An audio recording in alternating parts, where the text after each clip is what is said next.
నమస్తే, welcome to big Telugu TV. ప్రస్తుతం మనతో పాటు ఉన్నారు సినీ క్రిటిక్ దాసరి విజ్ఞాన్ గారు. హలో అండి విజ్ఞాన్ గారు. అంటే ఇటువంటి సంఘటనలు ఇంతకు ముందు కూడా జరిగాయి. మొత్తం భారతదేశం తల వంచుకునే పరిస్థితిని మన భారతీయులు తీసుకొస్తున్నారు. రాష్ట్రం విషయం పక్కన పెడితే టూరిస్టులు ఉంటారు కదా, విదేశాల నుంచి వచ్చే టూరిస్టుల్ని అత్యాచారాలు చేసిన సంఘటనలు మనం చూసాం. అలాంటి సంఘటనే కర్ణాటకలో కూడా మళ్ళీ జరిగింది. ఏంటి ఆ వివరాలు? హంపి దగ్గర సానాపూర్, అక్కడ ఏంటంటే రాత్రి స్టార్ గేజింగ్ ఫేమస్. కొండ ప్రాంతం పైకి ఎక్కి రాత్రిపూట అలా కూర్చుంటే నీకు ఆ స్టార్స్ దగ్గర ఉన్నట్టు కనబడతాయి. ఇలాంటివి కొడైకెనాల్, మున్నార్, కొన్ని ప్లేసెస్లో ఉంటాయి. హైయెస్ట్ హిల్ టాప్కి వెళ్ళిపోతావు. హిల్ టాప్కి వెళ్ళి అక్కడ నువ్వు కూర్చున్నావు అంటే కాసేపు నీకు స్టార్స్ అన్నీ కనపడతాయి. చాలా స్టార్స్ ఏదో అలా చిలకరించినట్టు. సో ఇది చూద్దామని ఎవరు అనుకుంటారు? బేసికల్ టూరిస్టులు, అక్కడికి వచ్చే టూరిస్టులే అనుకుంటారు. హంపి గురించి మాట్లాడుకుంటే మొన్నే మన డాక్టర్ అమ్మాయి మైనంపల్లి అమ్మాయి పేరు ఏదో ఉంది, తను కొట్టుకుపోయింది, అది చూసాం మనం. సో ఇప్పుడు మళ్ళీ ఇదొక ఇన్సిడెంట్. ఈ ఇన్సిడెంట్ ఏంటి? వాళ్ళు అక్కడ కూర్చున్నారు. ఎవరు? అమెరికా ముగ్గురు అబ్బాయిలు, ఇద్దరు అమ్మాయిలు. మా అమ్మాయి ఏమో ఇజ్రాయిల్, వీళ్ళ పేర్లు వద్దు. ఇంకొక అమ్మాయి మన ఇండియనే. అబ్బాయిలు ముగ్గురు. అమెరికా చెందిన అబ్బాయి పేరేమో డానియల్, ఇంకొక అబ్బాయి మహారాష్ట్ర అక్కడే, తను పంకజ్, ఇంకొక అబ్బాయి ఒడిస్సా గేబాజ్ తన పేరు. వీళ్ళందరూ అక్కడ కూర్చొని ఆ స్టార్స్ చూసుకుంటూ వాళ్ళ కబుర్లు ఏవో చెప్పుకుంటూ, వీళ్ళందరూ టూరిస్టులు, దే ఆర్ ఎంజాయింగ్. ఇంకా కాసేపు అయితే అక్కడ క్యాంప్ ఫైర్ వేసుకోవడము. ఎండాకాలం కాబట్టి క్యాంప్ ఫైర్ వేయలేదు అంతే. అయినా హిల్ టాప్కి వెళ్తే వాళ్ళకి అనిపిస్తుంది కొంతమందికి. అలా కాసేపు అవి చూసిన స్టార్ గేజింగ్ చూసాక తర్వాత కిందికి దిగి వాళ్ళ హోటల్స్కి వెళ్ళిపోతారు. టూరిస్ట్ గైడ్ ఉంటే అది వేరే విషయం. కొంతమంది ఏంటంటే వీళ్ళని కనుక్కొని వెళ్తారు. అండ్ వీళ్ళే కాకుండా చాలామంది వస్తూ ఉంటారు కాబట్టి ఆ ధైర్యంతో వెళ్ళిపోతూ ఉంటారు. అలా పైకి వెళ్ళిన తర్వాత వాళ్ళు అలా ఎంజాయ్ చేస్తుంటే వెనక నుంచి 2 బైకులు వేసుకొని 2 యువకులు వచ్చారు. వాళ్ళు వచ్చి హార్న్ కొడితే వీళ్ళు వెనక్కి తిరిగితే ఇక్కడ దగ్గరలో పెట్రోల్ పంప్ ఎక్కడ ఉందండి అని అడిగారు. వాళ్ళందరూ ఒకరి మొహాలు ఒకరు చూసుకుంటారు, వాళ్ళకేం తెలియదు కదా. ఈ అమ్మాయి, స్థానిక అమ్మాయి, ఇండియన్ అమ్మాయి ఏం చేసిందంటే, ఇక్కడ పెట్రోల్ బంకులు ఏమి ఉండవు బాబు, దగ్గరలో చిన్న షాప్స్ మీకు ఎక్కడన్నా కనిపిస్తే వాళ్ళు బాటిళ్ళల్లో పెట్రోల్ అమ్ముతారు, అవి తీసుకొని పోసుకోవాలి అని చెప్పింది. బాగా తెలిసే మీకు ఎక్కడుంటాయండి ఆ షాప్స్, ఇటువైపు మీకు ఏమైనా కనబడ్డాయి, అటువైపు మీకు ఏమైనా కనబడ్డాయి అని మాటలు కలుపుతూ ముందుకు వస్తున్నారు. వీళ్ళకి కొంచెం ఇట్లాగే చూస్తున్నారు డౌట్ఫుల్గా, ఏంటి వీళ్ళు మీదికి వస్తున్నారని. ఈ డానియల్ అనే అబ్బాయి అమెరికన్, తనకు కొంచెం 6th సెన్స్ ఎక్కువేమో, వీళ్ళు ఏదో చేయడానికి వచ్చారన్నట్టుగా లేచాడు.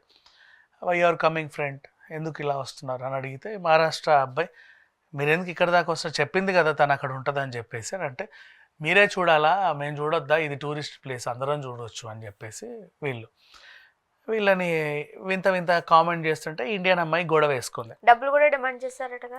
అక్కడ దాకానే వస్తున్నాం. ఫస్ట్ నెక్స్ట్ కామెంట్ చేయడం. వీళ్ళు మాట్లాడే లాంగ్వేజ్ ఆమెకు వచ్చు కదా, ఆమె కొంచెం కోప్పడింది. ఆమెతో పాటు మహారాష్ట్ర అబ్బాయి, ఒడిస్సా అబ్బాయి కూడా కొద్ది గొప్ప హిందీ వచ్చు. గొడవకు వచ్చారు. ఈ టూరిస్టులను, ఇజ్రాయెల్ అమ్మాయిను ఆ అబ్బాయిని కామెంట్ చేస్తున్నారు. వీళ్ళు మీరేం చేసుకోవడానికి వచ్చారో మాకు తెలుసులే, మాకు కూడా ఛాన్స్ ఇవ్వచ్చు కదా అన్నట్టుగా మాట్లాడితే వాళ్ళకి మండింది. ఇక ఆ గొడవ కాస్త ఘర్షణ వాతను వీళ్ళు కొట్లాడుకోవడం వరకు వచ్చింది. వీళ్ళు ఏం చేశారు, ఈ అబ్బాయిలు ముగ్గురిని కొండ మీదకి వెళ్ళి తోసేశారు. ఆ టైంలో అమ్మాయిని అటు లాగారు, ఆమె ఇల్లు అటు పడింది వెనకాల, నువ్వు ఇక్కడ ఉన్నావు. ఈ అబ్బాయిని ఇటు తోసేశాడు. ఒడిస్సా అబ్బాయి పడిపోయాడు, కేబాస్. తర్వాత డానియల్ని తోసేశాడు. నెక్స్ట్ ఈ పంకజ్ని తోసేశారు. కొండ మీద నుంచి తోసేశారు, పైనుంచి తోసేశారు. వాళ్ళు రాయి రప్పలకు పటా తగులుతా సరస్సులో పడ్డారు కింద. ఇప్పుడు నీకు అర్థమయ్యేలా చెప్పాలి అంటే, అయ్యో నువ్వు ఆల్రెడీ చూసావు మొన్న హంపిది, ఆ అమ్మాయి ఎలా దూకిందో, అలా కొండ దగ్గర ప్రాంతము సరస్సులో పడేశారు. వీళ్ళని సరస్సులోకి తోసేశారు. బట్ డైరెక్ట్ నీళ్ళలో పడ్డావని అనుకోవచ్చు, కొండంతా తాకి పడిపోతావు నువ్వు. రాళ్ళు ఉంటాయి కదా మొత్తం కింది వరకు, అలా తాకి పడితే ఈ అమ్మాయిలని ఉంటే, ఇంకొకడు ఏం చేశాడు, ఆ ఇండియన్ అమ్మాయిని ఒకటి గట్టిగా పీకాడు. ఆ అమ్మాయి ఏమో వీళ్ళని హెల్ప్ చేసే పనిలో ఉంది. డానియల్ను పంకజ్ పైకి వచ్చే ప్రయత్నం చేస్తున్నారు. ఆ అమ్మాయి వీళ్ళకి హెల్ప్ చేస్తుంటే ఇజ్రాయెల్ అమ్మాయిని లాగి అత్యాచారం చేశాడు ఇంకో అబ్బాయి. వీళ్ళని వస్తుంటే వీళ్ళ చేతులతోకి ఆమెను తన్నేసి బైక్లు వేసుకొని ఫరారి. ఇది ఓవరాల్గా జరిగింది. ఇప్పుడు ఆ డానియల్ ఒకవేళ చనిపోయి ఉంటే ఏంటి పరిస్థితి? కదా. అమెరికా అతను ఇప్పటికే ఇండియా వర్సెస్ అమెరికా కొంచెం వాణిజ్య పరంగానో ఇంకే పరంగానో వీసాల పరంగానో కొంచెం ఉంది. నువ్వు అని చంపేసావని తెలిస్తే, పైగా ఇజ్రాయెల్కి చెందిన అమ్మాయిని ఆల్రెడీ అత్యాచారం చేసావు. అక్కడ ఆల్రెడీ యుద్ధ వాతావరణం ఉంది కాబట్టి పట్టించుకునే వాళ్ళు ఉన్నారో లేదో మనకు తెలియదు. బట్ విదేశీయులు మన దేశానికి వచ్చినప్పుడు సార్ మన పరువు ఎలాగో మనం తీసుకుంటున్నాం, రోజు తీసుకున్నవాడికి తీసుకున్నంత, ఎక్కడ పడితే అక్కడ చిన్నపిల్లల దగ్గర నుంచి ముసలోళ్ళ వరకు అత్యాచారం చేసుకుంటూ మన పరువు ఎలాగో తీసుకుంటున్నాం. పక్క దేశం వాళ్ళు మన దేశానికి వచ్చినా కూడా ఇదే పనే, కొండ ప్రాంతంలో. ఇంకెందుకు వస్తారు టూరిస్టులు? India is not safe for tourist అనే ఒక బోర్డు పడితే, మరి ఇప్పుడు ఈ విషయము ఇతర దేశాలకు వెళ్ళింది అనుకోండి, మన దేశం గురించి ఎంత. ఇప్పుడు ఆల్రెడీ లాస్ట్ మంత్ ఏమైందంటే ఇండియాకి వచ్చే టూరిస్టులు 100%లో మ్యాక్సిమం 70% గోవాకు ఉంటారు. మీకు ఈ విషయం గుర్తుందా? ఆ టైంలో ఇలాగే ఒక ఇన్సిడెంట్ జరిగితే అమితాబ్ బచ్చన్ గారు అనుకుంటా విదేశీయుల్ని గౌరవిద్దాం అంటూ ఒక యాడ్ చేశారు కదా, అవునా? ఏం ఉపయోగం ఎవడు వింటున్నాడని. వాళ్ళని మనం అంటే తోబుట్టువులా చూసుకుందాం, గౌరవిద్దాం, వాళ్లకు రక్షణ కల్పిద్దాం. దేశం కానీ దేశంకి వస్తున్నారు కదా, మనం కూడా అక్కడికి వెళ్ళినప్పుడు వాళ్ళు అలాగే చూసుకుంటారుగా, వాళ్ళ ఆతిథ్యాలు బాగానే ఉంటాయిగా. ఇప్పుడు ఇండియాకి వచ్చే టూరిస్టుల్లో 70% గోవాకు వస్తారు.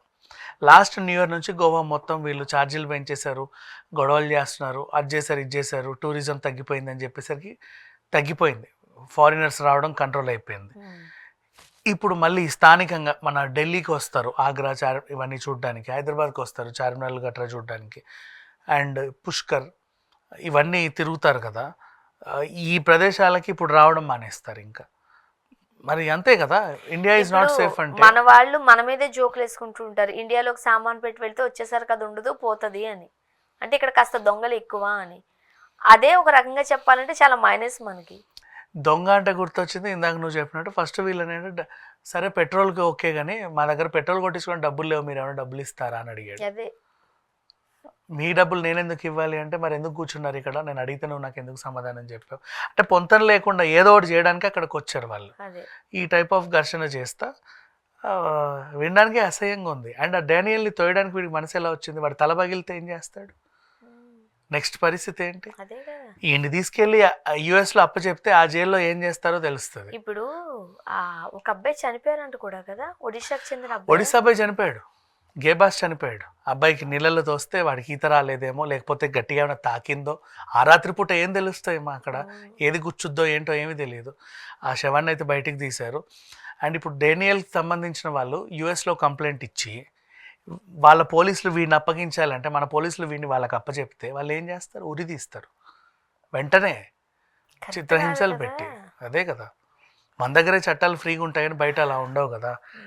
మనం అక్కడికి వెళ్ళినప్పుడు ఏదైనా తప్పు చేయకుండా ఎంత భయపడతా ఉంటాము. మనం అక్కడికి వెళ్ళినప్పుడు మనకు రక్షణ కల్పించాల్సిన బాధ్యత ఆ దేశ పౌరులపైన ఎట్లా ఉంటుందో. అవును, ఇప్పుడు వాళ్ళు మన దగ్గరకు వచ్చినప్పుడు, గెస్ట్లుగా వచ్చినప్పుడు చాలా ఎంత సురక్షితంగా పంపించాలి వాళ్ళు. సరే విదేశీయుల్ని వదిలేద్దాం, పక్కన పెట్టు. ఇండియన్ అమ్మాయినైనా సరే, వీళ్ళు ఇప్పుడు ఈ అమ్మాయి డానియల్ని కాపాడడానికి వెళ్ళకపోతే ఈమెను కూడా అత్యాచారం చేసేవాళ్ళే, అంతే కదా. మరి ఇంకేముంది? ఇలాంటి సంఘటనలు జరగద్దు, జరగొద్దు జరగొద్దు జరగొద్దు, రోజు జరుగుతూనే ఉన్నాయి. Thank you.